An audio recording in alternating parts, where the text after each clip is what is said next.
ಅಮ್ಮ ತಾಯಿ. ಓಹೋ ಕಂದ, ಈಗ ಬಂದನೋ, ಕೂತ್ಕೋ. ಸ್ವಾಹ.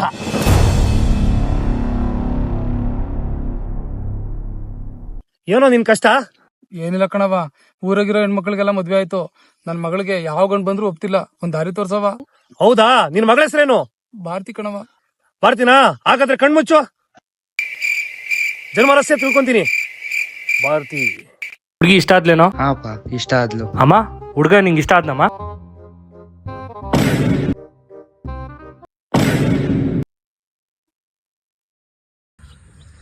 ಕಣ್ಬಿಡು. ನಿಂದು 16 ಸಮಸ್ಯೆ ಆದ್ರೆ ನಿನ್ ಮಗಳದು 101 ಸಮಸ್ಯೆ. ಅದಕ್ಕೊಂದು ಪರಿಹಾರ ಹೇಳ್ತೀನಿ. ಏನ್ ತಾಯಿ ಪರಿಹಾರ ಅದು? 3 ಅಮಾಸೆ ಬಂದು ನಾನು ದರ್ಶನ ಮಾಡು. ಮಾಡ್ತೀನವ. ದರ್ಶನ ಮಾಡಾದ್ಮೇಲೆ 3 ದಾರಿ ಕೊಡೋ ಜಾಗದಲ್ಲಿ 3 ರಿಮೆಂಡ್ ಕೊಡ್ತೀನಿ, ಅದನ್ನ ತುಳಿಬೇಕಂದ. ತುಳಿತೀನವ. ತೊಳೆದಾದ್ಮೇಲೆ ನಿಮ್ ಮನೆಗೆ ಬರೋ ಅಮಾಸೆಗೆ ಒಂದು ಗಂಡು ಬರ್ತಾನೆ. ಆಯ್ತವ. ಗಂಡು ಬಂದಾಗ ಹೆಣ್ಣು ಗಂಡು ನೋಡಬಾರ್ದು, ಗಂಡು ಹೆಣ್ಣು ನೋಡಬಾರ್ದು. ಆಯ್ತವ. ಆಗ ಮದ್ವೆ ಆಗುತ್ತೆ. ತಗೋ ಈ ಮಗಿಗೆ ಹೂವ ಕೊಡು.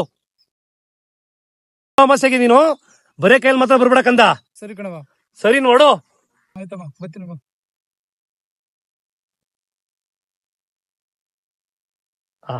ಎಂತ ಮಗಳು ಜನ್ಮ ಕೊಟ್ಬಿಟ್ಟು ಬರ್ಲೇಬೇಡ.